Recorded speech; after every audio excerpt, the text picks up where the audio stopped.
una extensa religiosidad por creer tener la verdad, un hombre sencillo y humilde empieza a predicar un mensaje de salvación y afirmando que Él es el camino, la verdad y la vida. Y como ya hemos estudiado, ¿no? Esa porción de tierra es el punto central de su mensaje. Y esa porción de tierra estaba lleno del pensamiento griego, del platonismo, del, del pensamiento helenista griego, ¿no? Del judaísmo rabínico y sus diferentes creencias, de la Torá o el Pentateuco. La Torá son los 5 primeros libros del Antiguo Testamento, en griego Pentateuco. El Hijo de Dios trae un mensaje para guiar a su pueblo al conocimiento de la verdad, una verdad que necesitamos encontrar en este tiempo que marca una decadencia igual o peor que el tiempo en el que el Señor Jesucristo vivió. Bueno, habíamos mirado, ¿no?, sobre el platonismo, sobre los fariseos, algunos grupos, ¿no?, definiéndolos, quién eran los fariseos, quién eran los saduceos, en qué año empezaron, ¿sí? Con referencias bíblicas.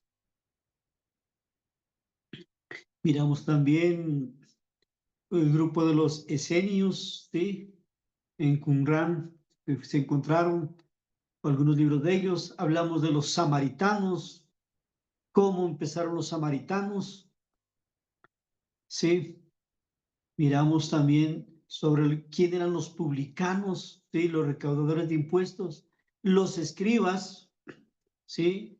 Los que de ahí se desprendían todas las ramas del judaísmo, los que escribían las escrituras, los prosélitos, ¿sí? Gentiles que se convertían al judaísmo por medio de qué es de la circuncisión. Miramos sobre los herodianos. ¿Quién eran los herodianos, no? Eran pues judíos, seguidores del rey Herodes. Miramos también sobre los libertos. ¿Quién eran los libertos? Eran judíos que habían sido esclavos y que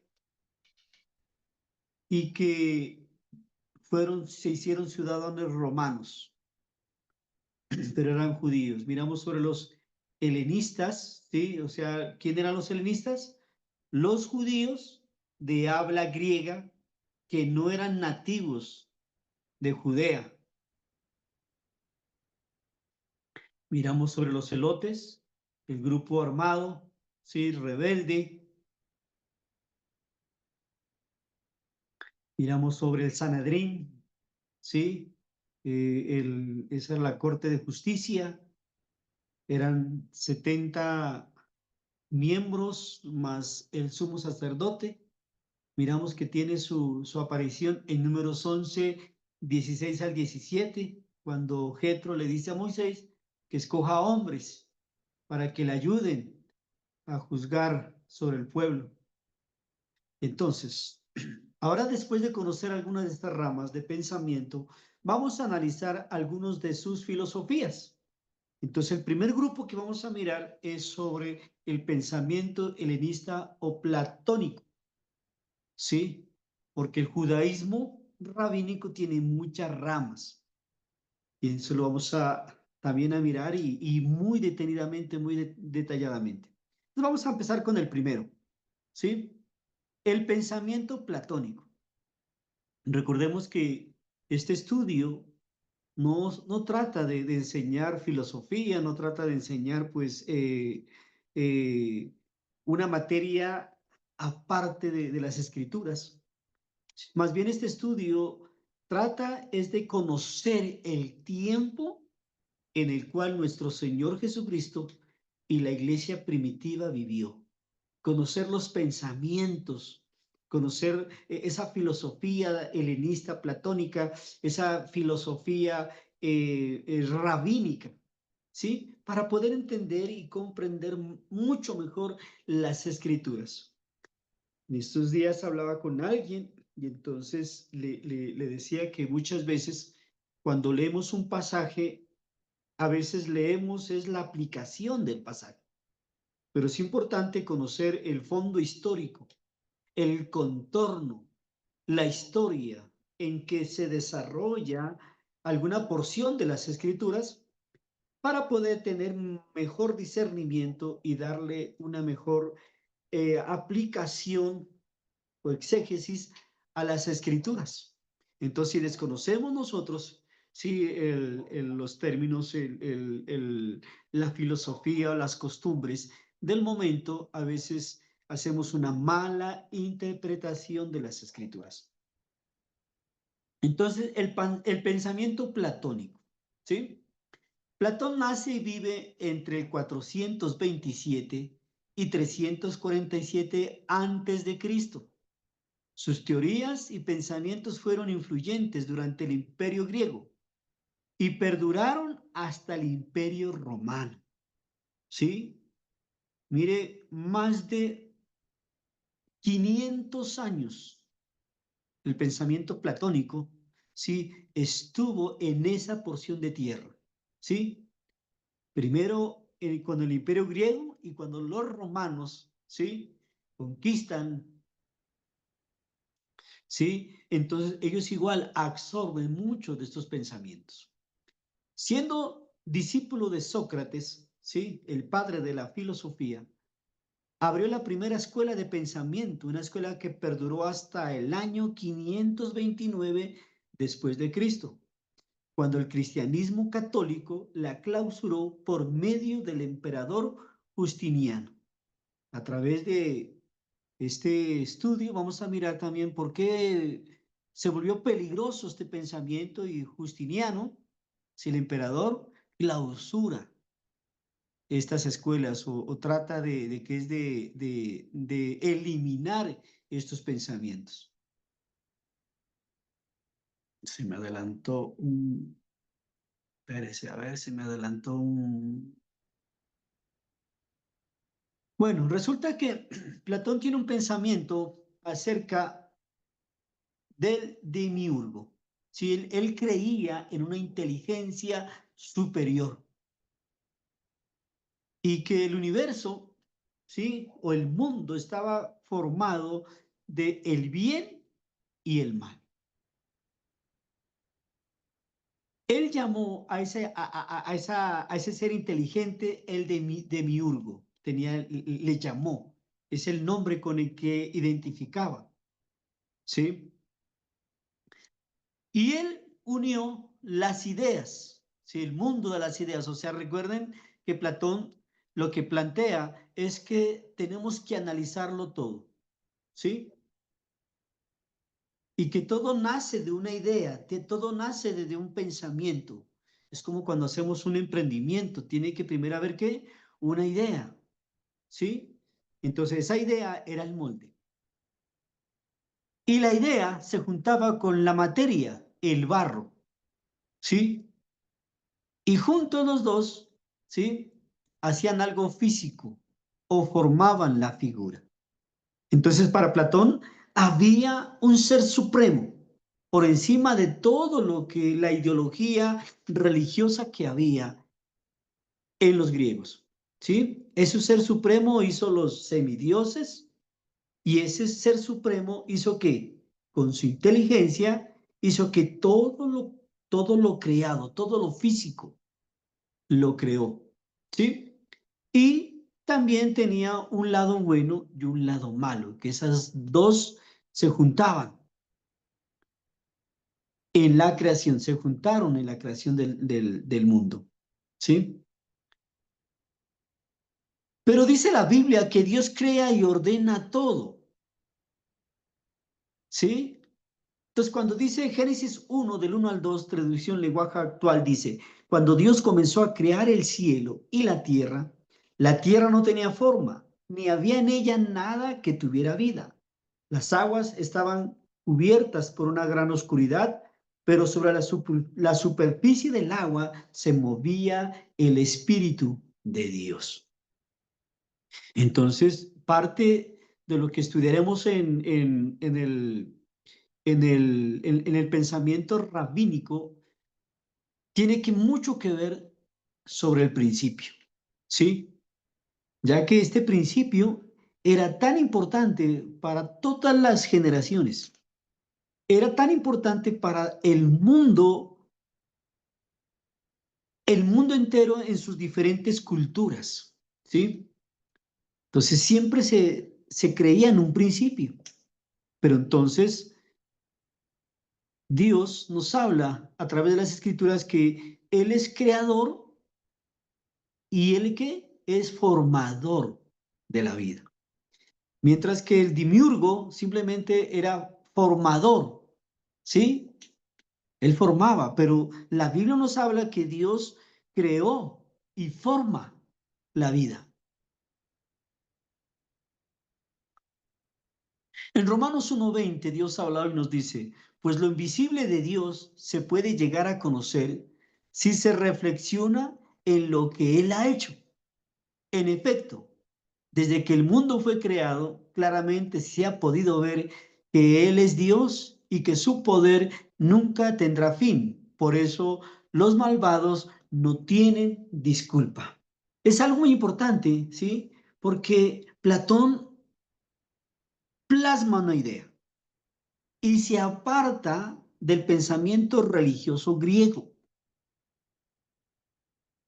Yo le digo, era como esa persona, ¿sí? Que,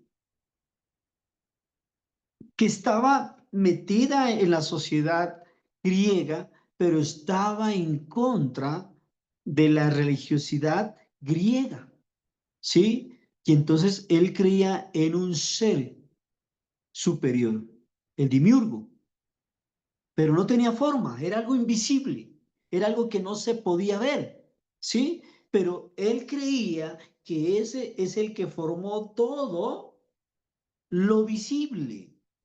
Y entonces por eso podemos mirar muy bien al apóstol Pablo que tenía conocimiento, ¿sí? De este pensamiento helenista, porque él no era pues de Judea, ¿sí? Él fue de Tarso. Y todos esos pueblos, aparte, fuera de Judea, estaban influenciados por la cultura helenista o platonista, ¿sí? Entonces hablaba de ese ser invisible. Pero entonces el apóstol Pablo les habla muy bien, dice, pues lo invisible de Dios, o sea, creen ustedes en un Dios invisible. Pues lo invisible de Él se puede llegar a conocer, porque como no se lo podía conocer, no se lo miraba, si se reflexiona en lo que Él ha hecho. Entonces, como yo les decía, mire que el apóstol Pablo utiliza la misma filosofía de ponerlos a qué? A pensar. Pónganse a pensar porque la filosofía era eso. ¿Sí? Ah, bueno, ¿de dónde sale la gallina? ¿Sí? ¿Del huevo o de la gallina? Entonces, él con esa misma filosofía de pensamiento, de buscarle los griegos o los helenistas o los platonistas, de buscarle una respuesta a todo, entonces le dice, mire, si se reflexionan, si lo piensan en lo que él ha hecho, en efecto, desde que el mundo fue creado, claramente se ha podido ver que él es Dios y que su poder nunca tendrá fin. Por eso los malvados no tienen disculpa. El mito de la caverna es algo muy importante, ¿sí? Si ustedes pueden mirar esta imagen, ¿sí? Esta es la historia de Platón, ¿sí? Con la cual él se va en contra de la religión griega, ¿sí? Él creía, ¿sí? Él pensaba que la religión enceguecía y era una forma de gobernar y que las cosas tienen un origen completamente diferente, ¿sí? El hombre vive engañado y no puede ver la realidad. Es un prisionero en una cueva que por medio de las sombras que refleja el fuego mira imágenes, pero cuando es libre y ve lo que hay en el exterior, descubre que siempre vivió en una mentira.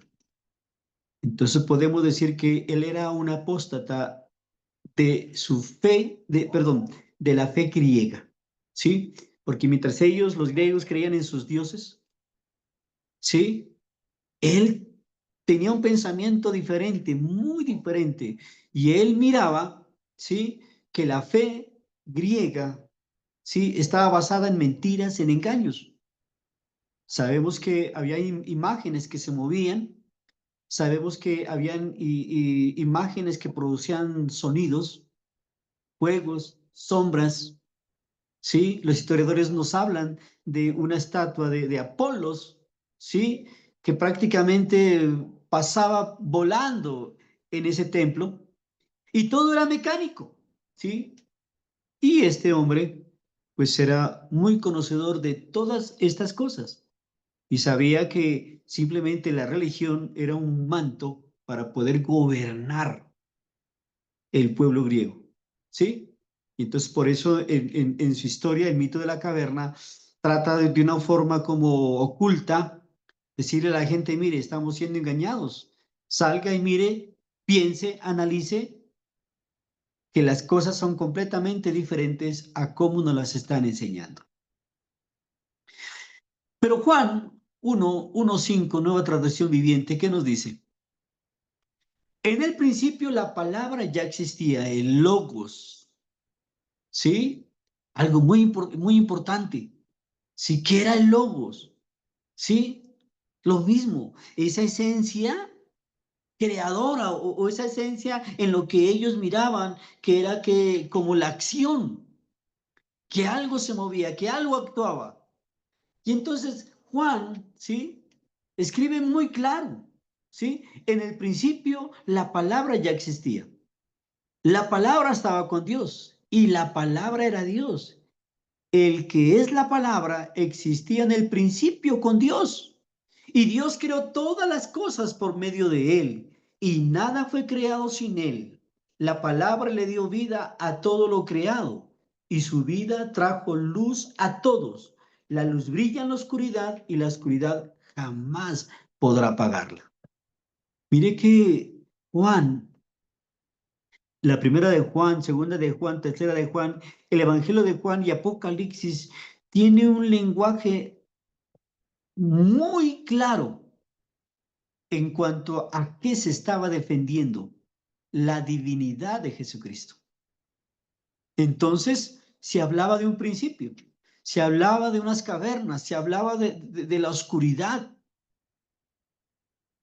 El pensamiento platónico hablaba de que hay que salir a la luz, que hay que conocer la verdad, ¿sí? Y Juan, inspirado por el Espíritu Santo, nos habla del principio, que el principio ya existía y ponía al principio a Jesús. ¿Por qué? Era la intención de que Jesús esté en el principio y que Jesús era Dios, ¿sí? Porque en el tiempo o en los tiempos en los que Juan escribe estas cartas, ¿sí? Los gnósticos que nacen de unos pensamientos helenistas, ¿sí? Creían en el Ser Supremo, creían en el principio, creían en Dios, pero ellos no creían que Dios puede habitar en la carne. ¿Por qué? Porque Dios es eterno. Y si Dios es eterno, no puede habitar en un cuerpo físico, porque al estar en un cuerpo físico, pues deja de ser Dios, ¿sí? Pero Juan lo describe que Él estaba en el principio y que la palabra, el verbo, la acción, el logos estaba con Dios y la palabra era también Dios. Y Él, que es la palabra, existía en el principio con Dios, o sea, siempre estuvo en el principio. La intención era de hablar de Jesús. Todos querían conocer a Dios, pero ¿a través de quién? De Jesús podían conocerlo a Dios porque Él era Dios y Él fue el autor ¿de qué? También de la creación. Dios creó todas las cosas por medio de Él y nada fue creado sin Él. La palabra le dio vida a todo lo creado. O sea que Jesús, el verbo, el logos, le dio vida a todo lo creado. Y su vida trajo luz a todos, la luz que brilla en la oscuridad y la oscuridad jamás podrá apagarla. Es importante. La gente quería salir de la oscuridad. La gente quería conocer la luz. Y por eso este tema se llama Yo soy el camino, yo soy la verdad y yo soy la vida. ¿Sí? Porque todos quieren estar en la luz, todos quieren conocer la verdad. El mundo está en una completa oscuridad y el mundo quiere apagar esa luz.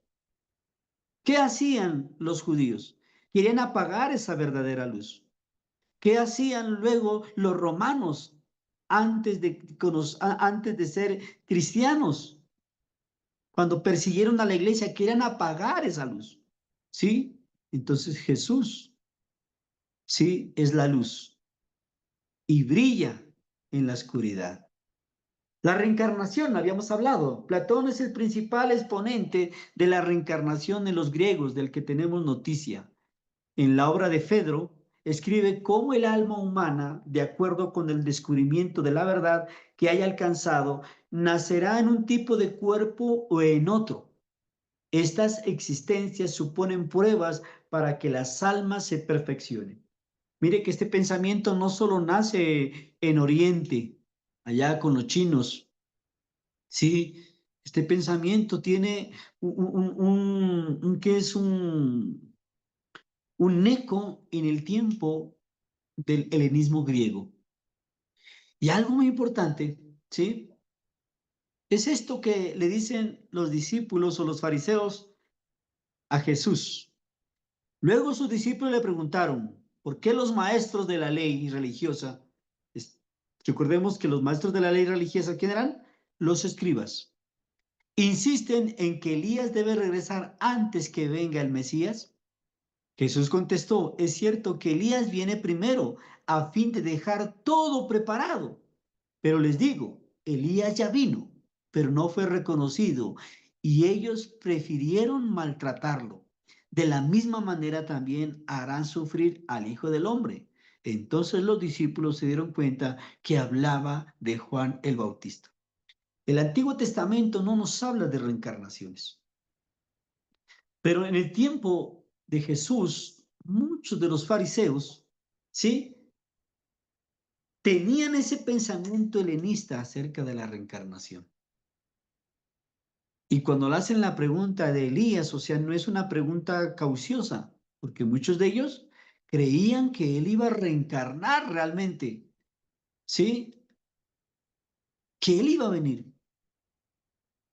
Pero nosotros sabemos que fue Juan el Bautista, no era la reencarnación de Elías, sino era que tenía el espíritu de Elías, la misma fuerza, el mismo poder de predicación, y que a él se refería, que iba a venir antes que venga el Hijo del Hombre. Pero es muy importante ver esta pregunta, ¿no? ¿Por qué? ¿Por qué los maestros, los escribas de la ley religiosa insisten en que Elías debe regresar antes de que venga el Mesías? Entonces ellos creían en que iba a reencarnar Elías, ¿sí? Y no se trataba de que iba a reencarnar, sino que alguien con el mismo espíritu de Elías iba a venir antes de quién? Del Hijo del Hombre. También encontramos la Academia del Pensamiento, ¿sí? Pues en la antigüedad todo entendimiento de la naturaleza estaba definido por el pensamiento mágico propio de las religiones politeístas. La academia insistía en que la verdad de las cosas solo se obtenía por medio del razonamiento. Parece una idea muy lógica y elemental, pero en su momento fue de una gran trascendencia, ya que su implicación directa era que las cosas tenían una causa y un efecto. Entonces, recuerden que Platón creía que lo que también formó el universo, o el mundo, perdón, sí, el mundo, tenía una energía buena y una energía mala. Y por eso todo tiene que una implicación directa que causa un efecto bueno o también que un efecto negativo. ¿Qué era lo que hacía la Academia de Pensamiento? ¿Sí?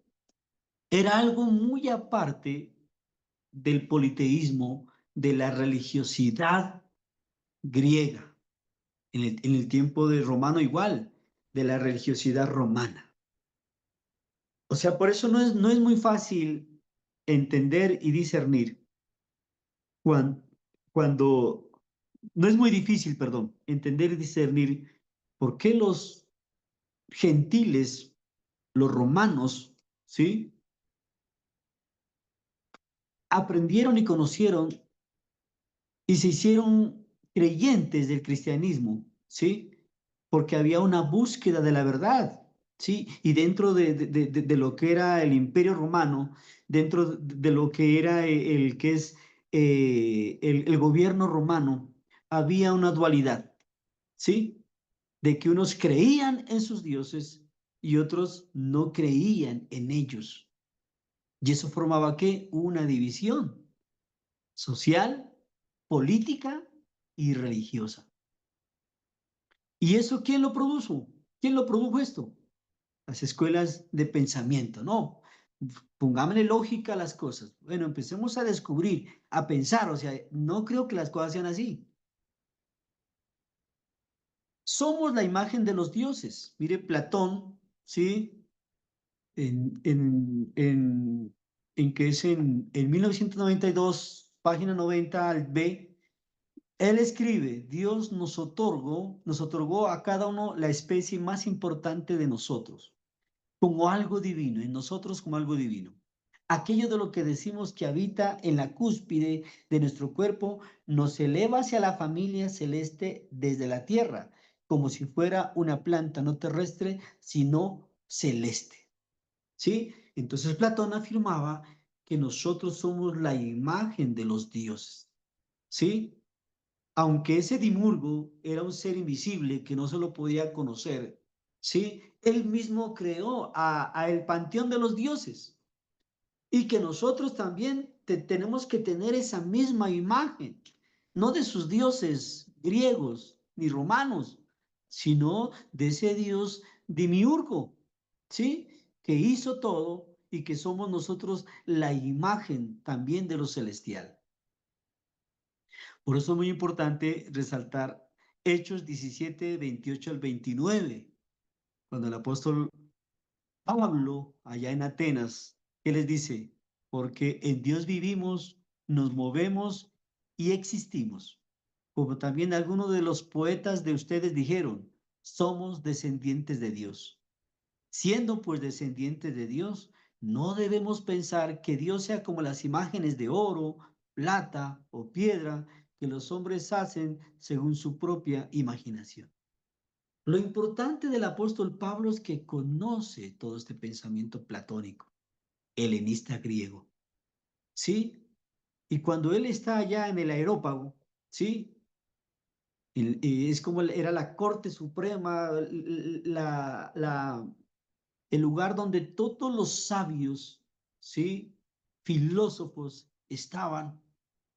Él les habla con toda autoridad y con todo conocimiento. ¿De quién? Del Dimiurgo. De ese ser invisible que creían, pero que como no sabían quién era, ¿sí? No hicieron una imagen. Y entonces cuando Pablo está en Atenas dice, porque pasando y mirando vuestros santuarios, miré también allí un altar y con una inscripción al Dios no conocido. Pues a ese Dios que no conocen, a ese Dios invisible es el que yo les estoy predicando. ¿Sí? Y además les añade, ¿por qué? Porque ellos creían en el Dimiurgo, ¿sí? Pero también creían que éramos descendientes de Dios. Entonces le dice, pues siendo pues descendiente de Dios, no debemos pensar que Dios sea como las imágenes de oro, plata o piedra que los hombres hacen según su propia imaginación, ¿sí? Porque ellos no solo adoraban imágenes de seres humanos, ¿sí? Sino también hacían imágenes de qué? De aves, de lobos, y los adoraban. Y lo más importante, cuando él está hablando aquí, ¿sí? Le está hablando de ese ser dimiurgo, de ese ser invisible. Si ustedes no son capaces de hacer una imagen del Dios invisible, del Dios que creen, pero que no conocen, ¿cómo van a pensar que somos semejantes a sus dioses griegos? ¿Sí? A una imagen de oro, de plata o piedra, mire, con su misma filosofía, con su misma cuestión de analizar las cosas, los pone a qué? A pensar. El infierno es algo muy importante, ¿no? Los griegos creían en un infierno y un paraíso. Homero, un poeta y escritor del año 800 antes de Cristo, en su obra La Odisea, describió un lugar donde las almas van al inframundo, a un inframundo. Eso era la creencia y el pensamiento griego. Platón hablaba de que el alma era eterna y si era mala era llevada al inframundo donde el dios Hades guardaba las almas. Muy importante este punto, hermanos.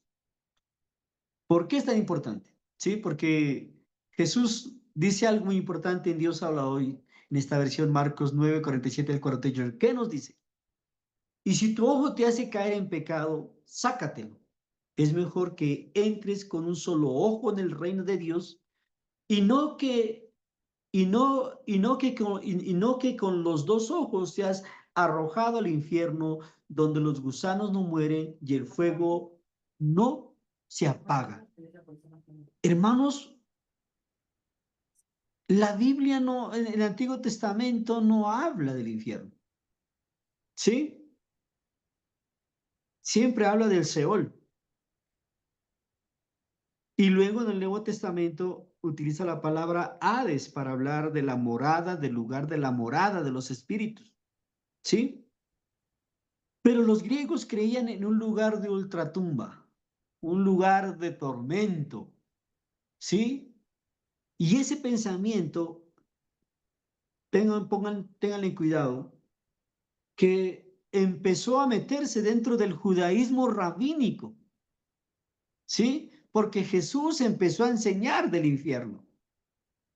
Él fue uno de los que habló directamente del infierno, pero no porque no era algo que no estaba en las escrituras, ¿sí? Sino era algo real de su mensaje de salvación. Miren, hay una salvación, pero también hay una condenación, ¿sí? El mensaje del Evangelio tiene algo muy importante, ¿sí? La salvación del alma. Pero también dentro de ese mensaje también hay que la condenación del alma, ¿sí?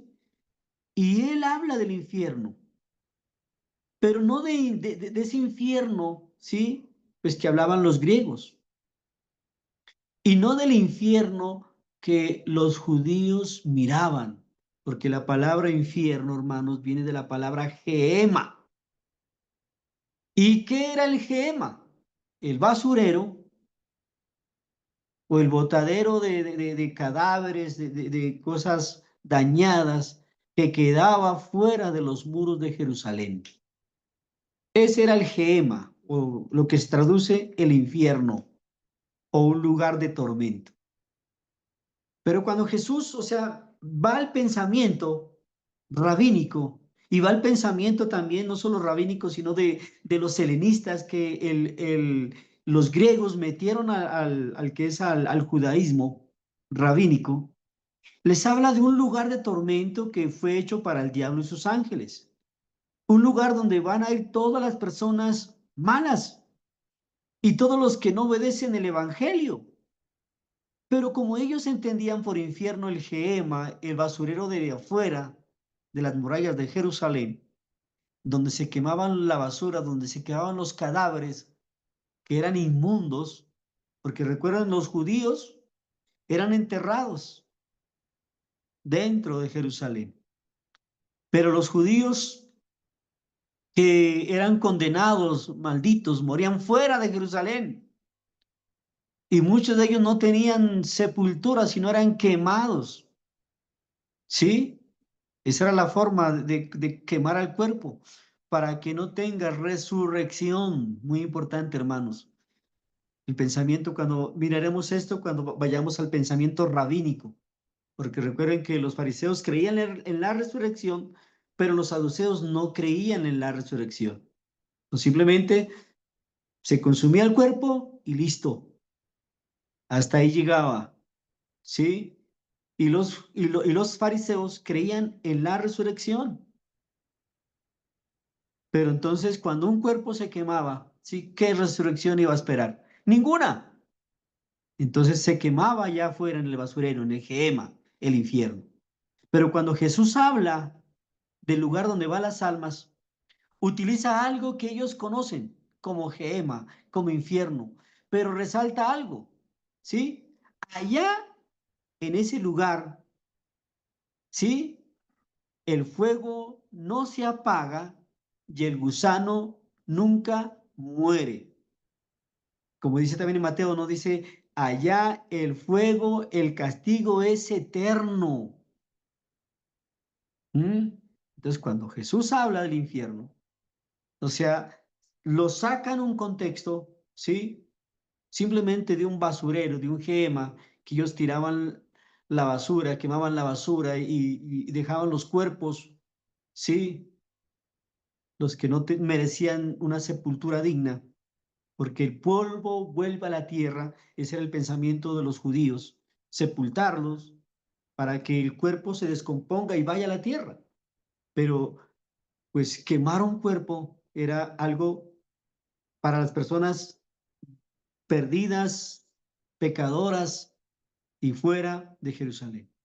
Entonces miramos que él habla del infierno, ¿sí? No del infierno del pensamiento platónico, sino un infierno real, de verdad, donde el fuego nunca se apaga y el gusano no muere. Y también conocemos sobre el poder del agua, hermanos, ¿sí? Tales de Mileto, ¿sí? Él vivió unos 200, 150 años antes de Platón, entre el año 624 y 546 antes de Cristo. Él dice que es el creador de la filosofía. Dijo que el agua es el principio de todas las cosas. Platón no miraba el agua como principio de todas las cosas, pero sí reconocía su importancia. Entonces, que miren desde el principio, ¿sí? No solo en el pensamiento judío rabínico se hablaba acerca del agua, como ese medio importante del cual emana la vida. Es más, ¿sí? En estas tumbas egipcias, ¿sí? Alrededor de los años 2500 antes de Cristo, ¿sí? En las paredes de tumbas egipcias de Hermópolis, Tebas, Memphis, Heliópolis, se describe un relato donde la divinidad crea el mundo separando la gran masa de agua previa a la creación. Interesante, ¿sí? Mileto viene después, unos 2000 años después del pensamiento de los egipcios. Y dentro de sus paredes, de sus tumbas, en estas tumbas está una descripción de la creación del mundo a través del movimiento de las aguas. Y que por el agua, ¿sí? La vida empieza a surgir. Entonces era algo muy conocido y en el punto rabínico igual, ¿sí? Por eso, cuando el apóstol Pedro escribe esto, no lo escribe simplemente al azar, porque sí, sino porque conocía muy bien el pensamiento. Pero quieren ignorar que hace mucho tiempo con la palabra de Dios se creó el cielo y la tierra fue creada a partir del agua y se mantiene por el agua. Importante lo que el apóstol Pedro dice. ¿Sí? Pues para ese tiempo, pues ponen a Pedro ya en Roma. ¿Sí? Y obvio, no solo Pablo tenía conocimiento del helenismo griego, sino que también pues los apóstoles se empapan con todo este pensamiento filosófico, ¿sí? Y no solo era filosófico, también era rabínico, porque cuando miremos el que es el pensamiento rabínico, vamos a encontrar todas esas ideas, Todos esos pensamientos que ellos debatían y le daban explicación a la escritura y trataban de entender y sobreentender y con su exégesis, ¿sí? Pues hablaban mucho acerca de la creación.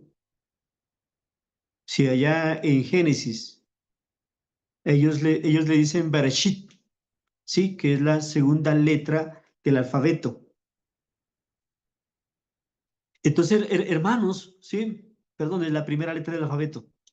Entonces, hermanos, mire, qué tan importante es encontrar, ¿sí? Todas estas cositas que nos trasladan a este tiempo para poder entender y discernir mucho de las escrituras, ¿sí?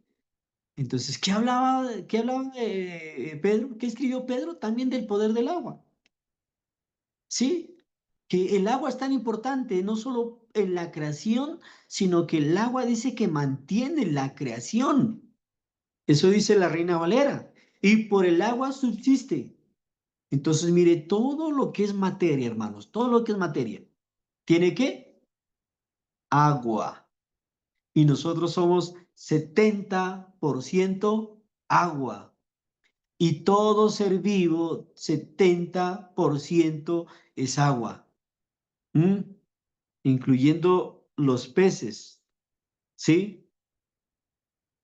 Entonces, imagínese todo cómo se desarrolla toda la palabra de Dios, cómo se desarrolla el pensamiento y con qué términos, podríamos decir, casi científicos, que habla la Biblia. Yo una vez escuché a un hermano que hablaba la evidencia científica de la creación y muy interesante cómo plasmaba la creación acerca de la evidencia científica. Entonces el pensamiento platónico, ¿sí? Como podemos observar, este pensamiento filosófico no solo estaba presente en el tiempo de Cristo, sino que influenció en el mundo se influenció en el mundo por los griegos. En el pensamiento judío como fueron conquistados, o sea, los judíos fueron también influenciados con este pensamiento griego y sigue influenciando en el pensamiento actual de las personas con el humanismo y el ateísmo, ¿sí? Porque el humanismo viene de ahí, ¿sí? Que hay que ser conscientes de todo. Y el ateísmo, porque también nos lleva a qué, también la filosofía nos lleva a qué, a dudar de Dios, ¿sí? En la doctrina filosófica que postula en cuanto al materialismo, que la materia es lo primario y que la conciencia existe como consecuencia de un estado altamente organizado de esta, lo que produce un cambio cualitativo, ¿sí?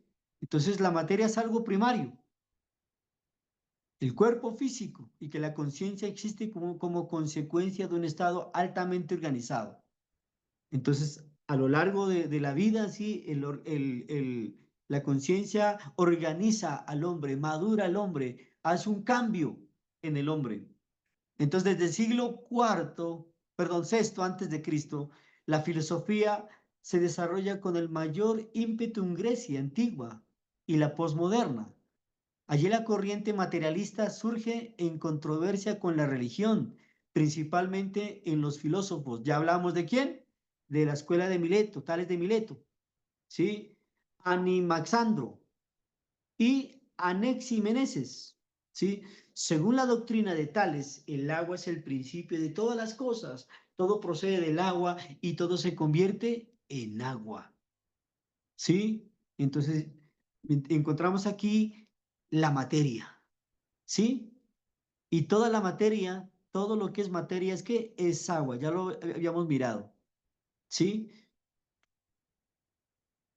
Aristóteles en el 384, 322 antes de Cristo, él sostenía que todas las cosas tenían en su base una materia prima que se caracterizaba por la falta de determinación, de forma, es decir, no eran sino una posibilidad de existencia.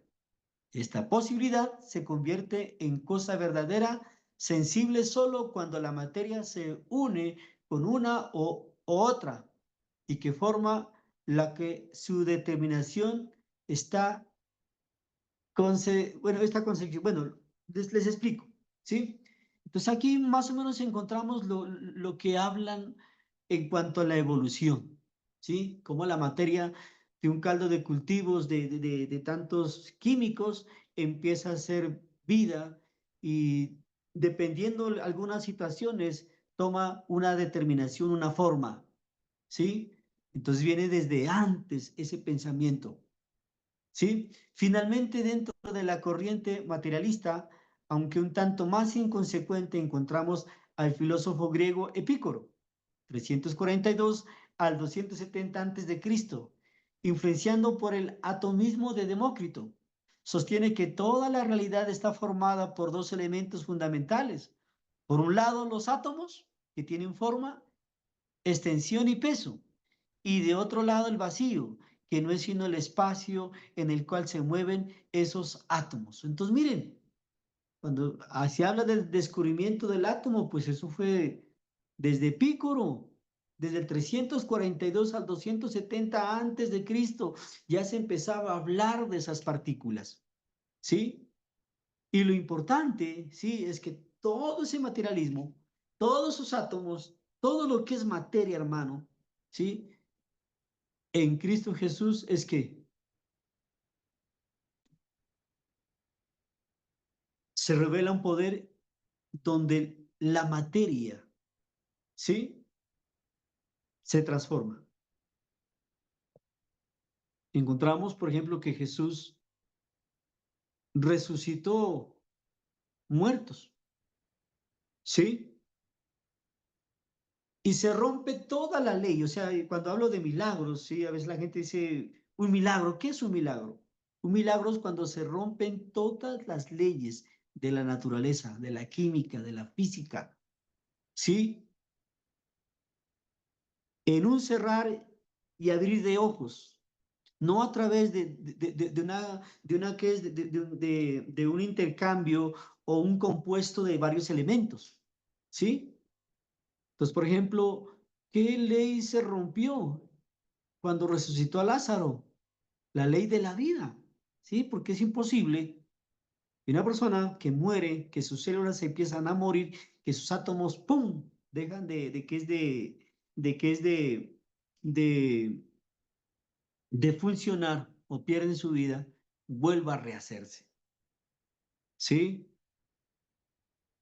Jesús convierte el agua en vino.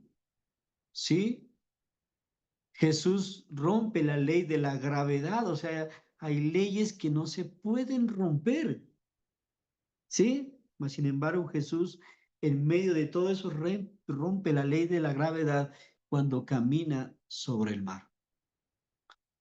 Y la inmoralidad sexual, sí, que eso era normal, o sea, para los griegos, para el platonismo, para el tiempo de ellos, eso era algo muy normal.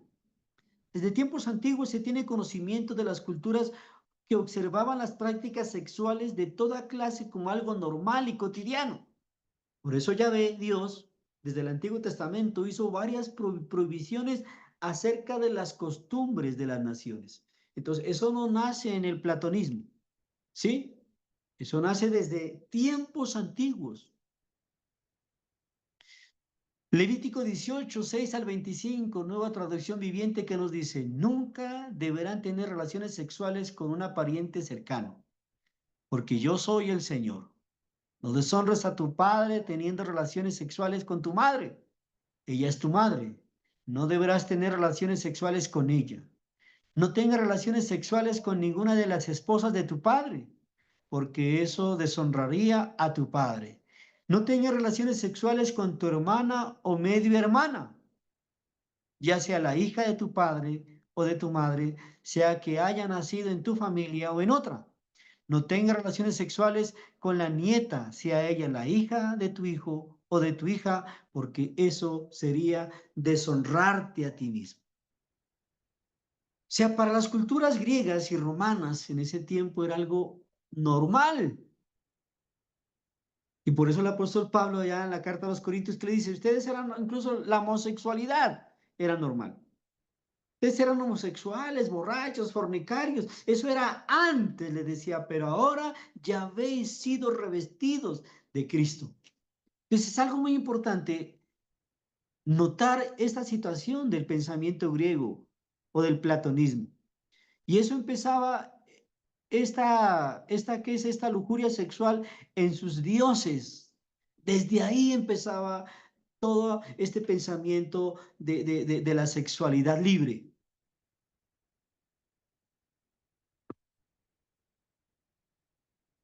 No tenga relaciones sexuales con una mujer y su hija, ¿sí?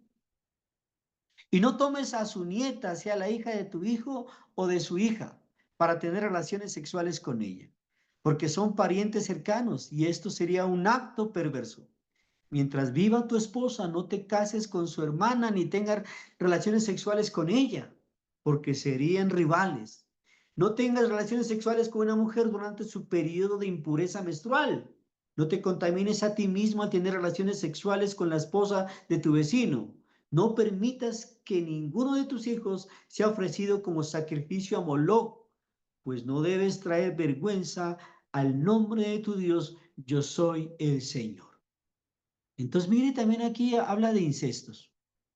Y alguien me preguntará, pero es que en el principio, claro, el principio hubo una situación muy diferente. ¿Por qué? Porque Dios permitió, ¿para qué? Para que se multipliquen. Pero cuando vino la ley de Dios, ¿sí? ¿Por qué vino y por qué llegó? ¿Sí? Porque el pueblo de Dios estaba contaminado de las costumbres de las naciones. ¿Mm? Si ustedes detallan un poquito, el padre de Abraham, ¿sí? Pues él era idólatra. Eso dice Jueces. Eso lo dice Josué, ¿no? Lo dice cuando iban a entrar aquí a Jerusalén. Dice, vuestros padres adoraban a otros dioses al otro lado. Pero Dios llamó a Abraham y lo sacó de allá. Entonces mire que traen pensamientos y costumbres y cosas paganas. Entonces Dios, cuando revela su ley, empieza a revelar una ley para santificar a su pueblo. Y por eso, como dice Deuteronomio 6, ¿qué dice? Les doy una ley para que ustedes sean diferentes a las demás naciones. ¿Mm? Y que diga, oh, el Dios de ellos es un Dios sabio, inteligente. ¿Sí? Entonces, mire toda la cuestión, ¿sí? Que era desde antes, pero que lastimosamente en el tiempo de Jesús, ¿sí? Eso era normal para los gentiles. Eso era normal en los romanos. No practiques la homosexualidad al tener relaciones sexuales con un hombre como si fuera una mujer. Es un pecado detestable. Un hombre no debe contaminarse a sí mismo al tener sexo con un animal. Tampoco una mujer se ofrecerá a un animal macho a fin de tener relaciones sexuales. Eso es un acto perverso. No se contaminen con ninguna de estas prácticas, porque los pueblos que estoy expulsando delante de ustedes se contaminaron haciendo todas estas prácticas. Debido a que toda la tierra se ha contaminado, voy a castigar a los pueblos que viven en ella, haré que la tierra los vomite. Uy, hermanos, sí, que la Biblia no habla de la homosexualidad. ¿Mm? Y que la Biblia no prohíbe, que Dios no prohíbe. ¿Sí? Eso era algo normal cuando Israel, sí, el pueblo de Dios empezó a conquistar la tierra prometida, ¿sí? Y en el tiempo de los romanos, igual. Un caso muy conocido del castigo de Dios contra la humanidad fue el de Sodoma y Gomorra. En Judas 1:7, nueva versión internacional, que nos dice, así también Sodoma y Gomorra y las ciudades vecinas son puestas como escarmiento al sufrir el castigo de un fuego eterno, por haber practicado como aquellos inmoralidad sexual y vicios contra la naturaleza. La nueva versión internacional, hermanos. ¿Sí? Entonces nos dice que fueron castigadas estas ciudades por su inmoralidad sexual y hacer cosas contra la naturaleza. ¿Mm? Algunas actitudes y comportamientos sexuales de la cultura de la antigua Roma difieren notablemente de las sociedades occidentales posteriores, especialmente fueron influenciados por los griegos. Roma promovía las prácticas sexuales y los individuos podían recurrir a la religión para hacerlo. Entonces, imagínense, mire, ese punto gravísimo. El dios griego Zeus, para los romanos Júpiter, era conocido por tener relaciones sexuales con Ganímedes, ¿sí? Un semidios. Venus es la diosa del sexo, de la fertilidad y del amor. Es el equivalente a la Afrodita de la mitología griega, pero con muchas más cualidades que ella. Como dato curioso, Venus también representó a la prostitución. Entonces, habían festividades de Venus donde sus sacerdotisas tienen relaciones con las personas, una cantidad de personas, de hombres. Cupido en la mitología romana, el dios del deseo amoroso, es el equivalente de la mitología griega de Eros. ¿Sí? Si ustedes han estudiado sobre el amor, ¿sí? En griego, agape es un amor bueno, el amor de Dios, el amor, el amor que no tiene pasión. Y eros, cuando utiliza la palabra eros en el amor, es lo erótico, ¿sí? Entonces el agape a eros es muy diferente el amor. El amor es algo de Dios bueno, pero eros ya es algo pasional. Entonces, eso sucedía, hermanos. Entonces, hermanos, aquí vamos a terminar el pensamiento platónico, el pensamiento helenista que había en los tiempos de Jesús y había en la iglesia primitiva. ¿Sí? Y a pesar de que Platón no tenía, como le digo, afinidad con sus dioses, también participaba de estas cosas, de estas festividades inmorales. ¿Sí? Entonces podemos mirar, hermanos, que ese era el pensamiento helenista. Eso era el pensamiento platónico. Eso era la filosofía griega. Y para ellos esto era ¿qué? Normal, hermanos, normal. Sí, para ellos era algo de religión y para ellos era algo también cultural. ¿Mm? Entonces cuando viene Jesús y dice, yo soy el camino, yo soy la verdad y yo soy la vida, en ese pensamiento helenista, griego, romano, ¿sí? Es un cambio total, hermanos, ¿sí? Y debe ser un cambio total en nuestras vidas, porque nuestras vidas en poco o mucho se reflejaban mucho en lo que el pensamiento gentil de la época del Señor y la época de Cristo Jesús vivíamos, en libertinajes, ¿m? En nuestra religiosidad, que incluso teníamos un santo, ¿no? Para buscar novia, que lo poníamos de cabeza. ¿Qué más? En el libertinaje sexual, ¿qué más? Le damos más énfasis y credibilidad de pronto a la evolución que al mismo Dios, al mismo Creador. ¿Qué más teníamos? Sí, mucho pensamiento y mucha filosofía humana. Pues los tiempos no han cambiado. Los tiempos del Señor y la iglesia primitiva son iguales, o tal vez nuestro tiempo es de pronto es peor al tiempo de ellos, ¿sí? Pero qué interesante, hermano, llegar a este punto que Jesús les dice a sus discípulos allá en la última cena, yo soy el camino, yo soy la verdad y yo soy la vida. Cualquier helenista, cualquier gentil, cualquier romano escuchaba esas palabras, podía entender claramente que todo lo que ellos creían, que todo lo que ellos hacían, que todo lo que ellos de pronto obraban, pensaban, estaban ¿qué? Perdidos. Y que Jesús realmente era la verdad. Hermanos, que Dios los bendiga.